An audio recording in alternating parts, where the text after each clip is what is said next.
কবি নীলিম কুমাৰৰ কবিতা নিমখ।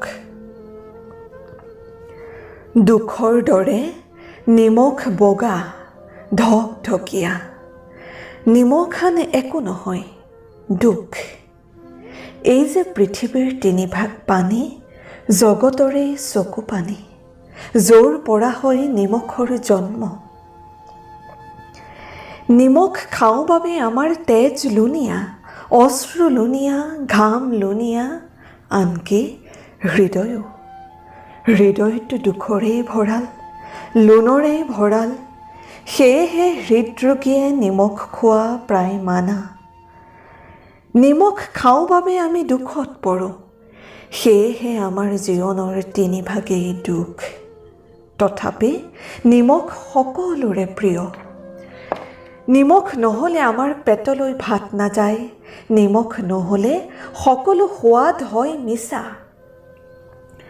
আমাৰ জিভাই আটাইতকৈ পচন্দ কৰে নিমখ। কাৰণে অকাৰণে আমি নিমখ খাওঁ, কাৰণে অকাৰণে আমি দুখ পাওঁ। সুখতো আমাৰ চকুলো নিমখীয়া, দুখতো আমাৰ চকুলো নিমখীয়া। শিশুৱে নিমখ নাখায়, সিহঁতক গাখীৰত মিহলাই দিব লাগে আনন্দ, অৰ্থাৎ চেনি। তাৰ পাছত লাহে লাহে এদিন সিহঁতেও ভাল পাই উঠে নিমখ। তেতিয়া মাকে প্ৰতিবেশীৰ আগত ঘোষণা কৰে যে তেওঁৰ ল'ৰা ছোৱালীহালে গাখীৰ নাখায়, ভাল পায় কেৱল নিমখীয়া, কেৱল নিমখীয়া। এনেকৈ শিশুবোৰো লাহে লাহে নিমখৰ চিকাৰ হয়, দুখৰ চিকাৰ হয়। গছ গছনিয়েও নিমখ ভাল পায়, নিমখ পালে সিহঁত বাঢ়ে। হাবিৰ জন্তুৱে নিমখ ভাল পায় নে নাপায় নাজানো, পালেও ক'ত পায় কেনেকৈ খায় নেজানো। কিন্তু ঘৰচীয়া গৰু ছাগলীয়ে নিমখ ভাল পায়। নিমখ খুৱাই গৃহস্থই সিহঁতক নিজৰ দুখৰ সমভাগী কৰিব খোজে।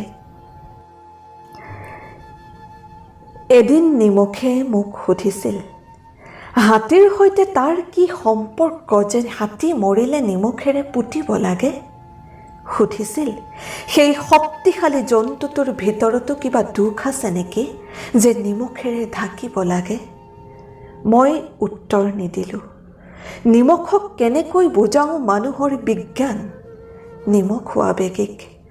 মানুহ শেষ হৈ গ'লেও নিমখ থাকিব, পৃথিৱী শেষ হৈ গ'লেও নিমখ থাকিব।